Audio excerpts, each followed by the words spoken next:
사랑하는 성도님들, 오늘도 이렇게 귀한 시간에 함께할 수 있어서 참으로 감사합니다. 혹시 이런 경험 있으십니까? 새벽에 눈을 뜨고 하나님께 기도하려고 무릎을 꿇었는데 마음은 간절한데 입이 떨어지지 않는 겁니다. 분명히 기도 제목은 많은데 가슴 속에는 수많은 걱정과 고민이 가득한데 막상 하나님 앞에서 무슨 말씀을 어떻게 여쭤야 할지 도무지 모르겠는 그런 순간 말입니다. 특히 나이가 드시면서 예전처럼 기억력도 예전 같지 않으시고 긴 기도를 하려다 보면 중간에 다른 생각이 들기도 하고 무엇을 기도했는지 잊어버리기도 해서 기도 시간이 부담스러워지신 적 있으시지 않습니까? 교회에서 다른 성도님들이 유창하게 기도하시는 모습을 보면서 부럽기도 하고 한편으로는 마음 한구석이 작아지는 느낌 받으신 적 있으시지 않습니까? 나는 왜 이렇게 기도가 서툴까? 하나님께서 내 기도를 정말 들으실까? 이런 의심이 드신 적 있으시지 않습니까? 그런데 말씀입니다. 사랑하는 성도님들. 여기 놀라운 진리가 하나 있습니다. 하나님께서는 우리가 완벽한 기도를 드리기를 원하지 않으십니다. 오히려 우리의 서툰 마음, 어설픈 고백, 심지어 말로 표현하지 못하는 깊은 한숨까지도 모두 귀하게 받으시는 분이십니다. 오늘 저는 성도님들과 함께 기도할 말이 막혔을 때 매일 붙들고 기도할 수 있는 세 가지 특별한 기도를 나누어 드리려고 합니다. 이 세 가지 기도만 마음에 새기고 매일 드리신다면 성도님들의 기도 생활이 완전히 새로워질 것입니다. 하나님과의 관계가 더욱더 친밀해질 것입니다. 그럼 지금부터 함께 그 귀한 말씀 속으로 들어가 보시겠습니다. 첫 번째로, 기도할 말을 찾지 못할 때 우리가 기억해야 할 가장 중요한 진리가 있습니다. 로마서 8장 26절에서 27절 말씀입니다. 이와 같이 성령도 우리의 연약함을 도우시나니 우리는 마땅히 기도할 바를 알지 못하나 오직 성령이 말할 수 없는 탄식으로 우리를 위하여 친히 간구하시느니라. 마음을 살피시는 이가 성령의 생각을 아시나니 이는 성령이 하나님의 뜻대로 성도를 위하여 간구하심이니라. 이 말씀이 얼마나 놀라운 말씀인지 아십니까? 우리가 기도할 말을 찾지 못해서 답답해하고 있을 바로 그 순간에 성령님께서는 우리를 위해 친히 기도하고 계신다는 것입니다. 성경은 분명하게 말씀하고 계십니다. 우리는 마땅히 기도할 바를 알지 못한다고 말입니다. 이것은 우리의 부족함이나 신앙의 미숙함 때문이 아닙니다. 이것은 인간의 자연스러운 한계입니다. 우리는 하나님의 깊고 오묘하신 뜻을 다 헤아릴 수 없고 무엇이 정말로 우리에게 유익한지를 완전하게 판단할 수 없으며 어떤 기도가 하나님의 마음에 합당한지를 온전히 알 수 없는 연약한 존재입니다. 그런데 하나님께서는 이런 우리의 연약함을 너무나 잘 아십니다. 그래서 성령님을 우리에게 보내주신 것입니다. 사도 바울이 이 편지를 쓸 당시 로마 교회 성도들은 참으로 힘든 시기를 보내고 있었습니다. 네로 황제의 핍박이 시작되려던 시기였고 믿음 때문에 가족에게 버림받고 직장을 잃고 심지어 목숨의 위협까지 받았던 때였습니다. 그들은 기도하고 싶어도 무엇을 어떻게 기도해야 할지 알 수 없는 절박한 상황이었습니다. 바로 그 순간에 바울은 이 놀라운 진리를 선포했습니다. 성령님이 우리를 대신해서 기도하신다고 말입니다. 성령님께서는 우리의 연약함을 도우십니다. 우리가 말로 표현할 수 없을 때 성령님이 우리를 대신해서 기도하십니다. 말할 수 없는 탄식으로 친히 간구하십니다. 이 얼마나 놀라운 은혜입니까? 우리가 기도하지 못할 때조차 성령님은 우리 안에서 쉬지 않고 기도하고 계십니다. 얼마 전에 한 권사님께서 이런 간증을 해주셨습니다. 이분은 73세 권사님이셨는데 남편분이 파킨슨병으로 투병 중이셨습니다. 병원비도 부담이고 간병하느라 몸도 지치고 앞으로 어떻게 될지 걱정도 태산 같은데 막상 기도하러 나가면 눈물만 나고 말이 나오지 않았다고 합니다. 하나님 앞에 앉아서 한참을 울다가 그냥 일어서곤 했답니다. 그러던 어느 날 이 로마서 말씀을 묵상하게 되었습니다.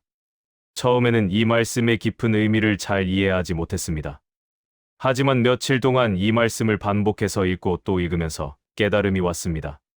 자신이 기도하지 못한다고 해서 하나님과의 관계가 끊어지는 것이 아니라는 사실이었습니다. 오히려 말 못하는 그 순간에도 성령님께서 자신을 위해 쉬지 않고 기도하고 계신다는 것을 알게 되었습니다. 그 후부터 이분의 기도 생활이 완전히 달라졌습니다. 기도할 말이 생각나지 않을 때는 이렇게 기도하기 시작했습니다. 성령님, 제가 지금 무엇을 기도해야 할지 모르겠습니다. 하지만 성령님께서 저를 위해 기도해 주신다는 말씀을 믿습니다. 성령님의 기도에 제 마음을 맡겨드립니다. 이렇게 간단하게 기도를 드리고 나면 마음이 평안해졌고 억지로 무언가를 기도하려고 애쓰지 않아도 되었습니다. 때로는 그냥 조용히 하나님 앞에 앉아 계시기만 해도 충분했습니다. 성령님께서 자신을 위해 기도하고 계신다는 확신이 있었기 때문입니다. 사랑하는 성도님들, 우리가 기도할 힘이 없을 때, 말이 나오지 않을 때, 그때야말로 성령님의 도우심이 가장 강력하게 임하는 순간입니다. 그러니 기도가 안 될 때 자책하지 마십시오. 스스로를 책망하지 마십시오. 대신 이렇게 기도하십시오. 하나님, 제가 지금 무슨 말씀을 여쭤야 할지 모르겠습니다. 하지만 성령님이 저를 대신해서 기도하신다는 것을 믿습니다. 제 연약함 가운데 성령님의 도우심을 간절히 구합니다. 이렇게 기도하는 순간, 성도님들은 기도의 새로운 차원을 경험하게 될 것입니다. 기도는 우리의 말솜씨가 아니라 성령님의 역사하심입니다. 그 귀한 사실을 꼭 기억하시기 바랍니다. 두 번째로, 기도가 막힐 때 우리가 붙잡아야 할 말씀은 빌립보서 4장 6절에서 7절입니다. 아무것도 염려하지 말고 다만 모든 일에 기도와 간구로 너희 구할 것을 감사함으로 하나님께 아뢰라. 그리하면 모든 지각에 뛰어난 하나님의 평강이 그리스도 예수 안에서 너희 마음과 생각을 지키시리라. 이 말씀은 사도 바울이 감옥에 갇혀 있을 때 빌립보 교회 성도들에게 보낸 편지입니다.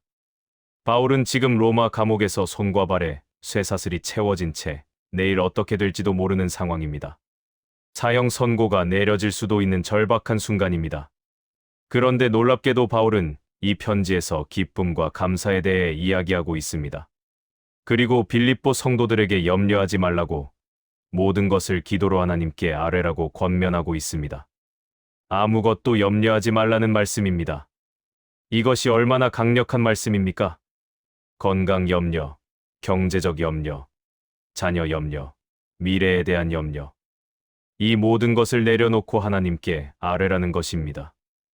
그런데 여기서 중요한 것은 어떻게 아뢰어야 하느냐입니다. 성경은 말씀합니다. 기도와 간구로, 감사함으로 아뢰라고 말입니다. 우리는 때때로 기도를 너무 복잡하게 만듭니다. 이것도 아뢰어야 하고, 저것도 아뢰어야 하고, 빠뜨린 것은 없는지 확인하고 올바른 표현을 써야 하는지 고민합니다. 그러다 보면 정작 내 진짜 마음은 기도 속에 없게 됩니다. 형식만 남고 내용은 사라지는 것입니다. 하지만 하나님께서는 우리의 포장된 기도를 원하지 않으십니다. 하나님께서는 우리의 진실한 마음을 원하십니다. 시편을 보십시오. 다윗은 하나님께 참으로 솔직하게 기도했습니다. 시편 142편 2절에서 다윗은 이렇게 기도합니다. 내가 내 원통함을 그 앞에 토로하며 내 우환을 그 앞에 진술하는도다. 토로한다는 말씀입니다. 히브리어로 샤파크인데 이는 쏟아붓는다. 다 쏟아낸다는 뜻입니다. 마치 그릇에 담긴 물을 한 방울도 남김없이 다 쏟아내듯이 내 마음속에 있는 모든 것을 하나님께 다 쏟아내는 것입니다. 억울한 마음, 원통한 마음, 슬픈 마음, 외로운 마음, 두려운 마음, 이 모든 것을 있는 그대로 하나님께 쏟아내는 것입니다. 한 집사님께서 이런 고백을 하셨습니다. 이분은 67의 집사님이셨는데 평생 신앙생활을 하시면서 항상 경건하게 올바르게 기도하려고 애쓰셨다고 합니다. 속으로는 화가 나도 입으로는 감사합니다 하고 마음으로는 서운해도 말로는 괜찮습니다 하고 실제 감정과 기도의 내용이 다른 경우가 많았다고 합니다. 그런데 어느 날 이 빌립보서 말씀을 묵상하면서 깨달았습니다. 하나님께서는 내 진짜 마음을 원하시는구나. 포장된 기도가 아니라 솔직한 고백을 원하시는구나. 그날부터 이분은 하나님 앞에서 솔직해지기 시작했습니다. 하나님, 저 지금 너무 힘듭니다. 하나님, 저 지금 화가 납니다. 하나님, 저 지금 원망스럽습니다. 하나님, 저 지금 두렵습니다. 이렇게 기도하기 시작하니까 놀랍게도 하나님이 더 가까이 느껴졌다고 합니다.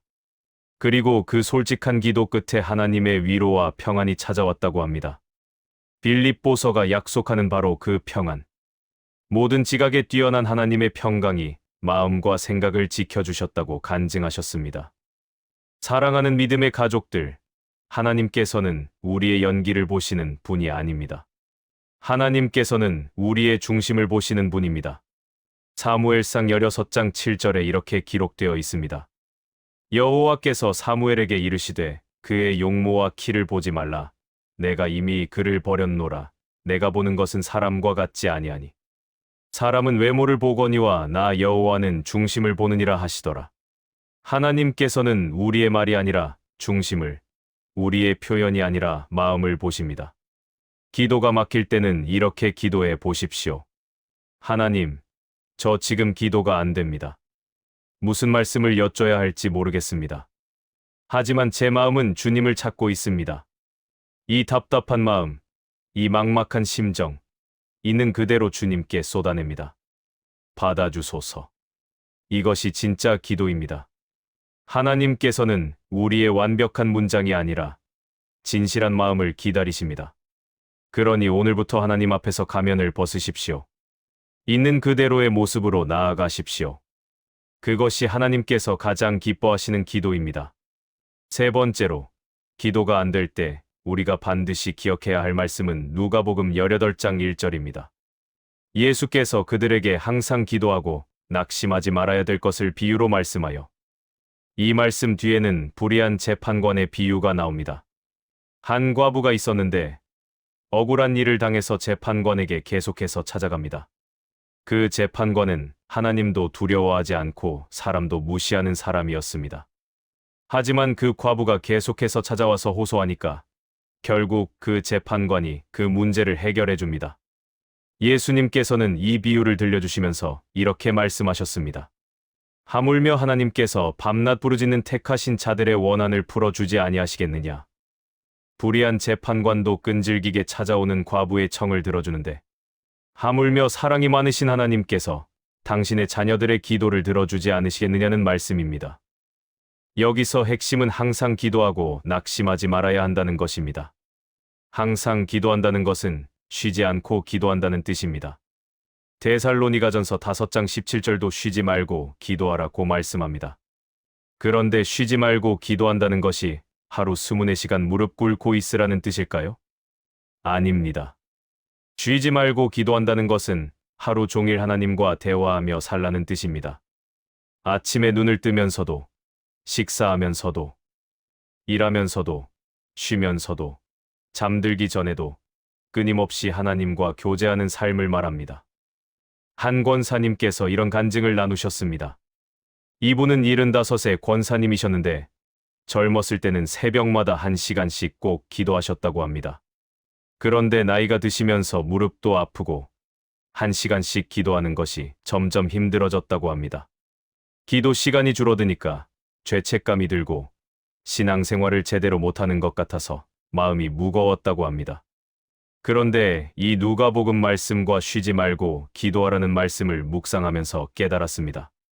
기도는 시간의 길이가 아니라 마음의 방향이구나. 하루 종일 하나님과 대화하는 것이 진짜 기도구나.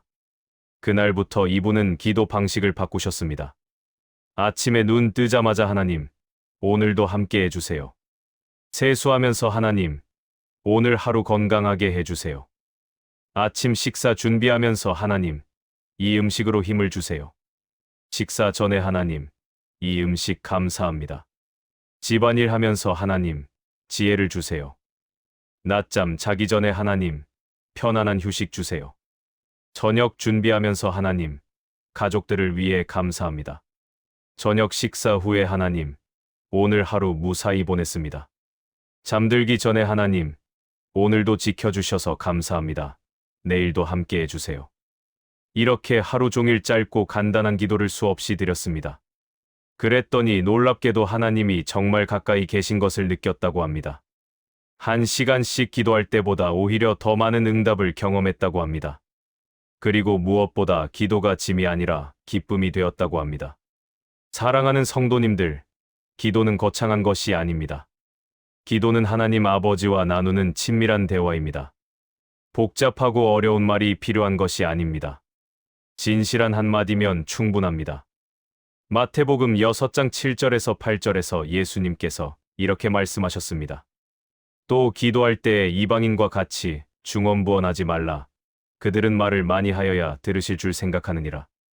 그러므로 그들을 본받지 말라. 구하기 전에 너희에게 있어야 할 것을 하나님 너희 아버지께서 아시느니라. 하나님께서는 우리가 구하기도 전에 우리에게 필요한 것을 이미 다 알고 계십니다. 그렇다면 왜 기도해야 할까요?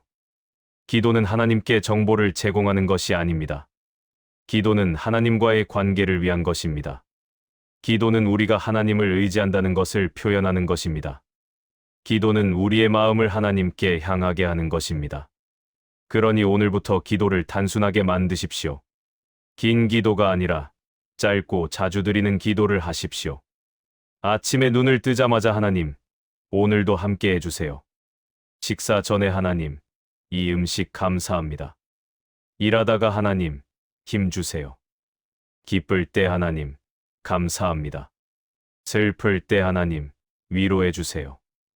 외로울 때 하나님, 함께 해주세요. 두려울 때 하나님, 지켜주세요. 잠들기 전에 하나님, 오늘 하루 감사합니다.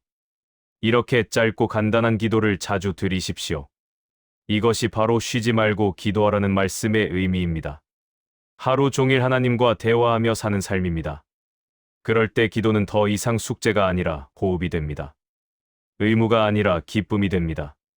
그리고 그 관계 속에서 우리는 하나님의 음성을 듣고 하나님의 인도하심을 날마다 경험하게 됩니다. 사랑하는 성도님들, 오늘 우리는 기도가 안 될 때 붙잡아야 할 3가지 귀한 말씀을 함께 나누었습니다. 첫째, 로마서 8장 26절에서 27절, 성령님께서 우리의 연약함을 도우시며 우리를 위해 친히 간구하신다는 말씀이었습니다. 우리가 기도할 바를 알지 못할 때조차 성령님은 우리 안에서 말할 수 없는 탄식으로 기도하고 계십니다. 그러니 기도가 막힐 때 자책하지 마시고 성령님의 도우심을 겸손히 구하십시오. 둘째, 빌립보서 4장 6절에서 7절, 아무것도 염려하지 말고 모든 일을 기도와 간구로 감사함으로 하나님께 아뢰라는 말씀이었습니다. 있는 그대로의 감정을, 진짜 마음을 하나님께 솔직하게 쏟아내는 것이 진정한 기도입니다. 화가 나면 화난 마음을, 두렵고 불안하면 그 두려움을 가감없이 고백하십시오.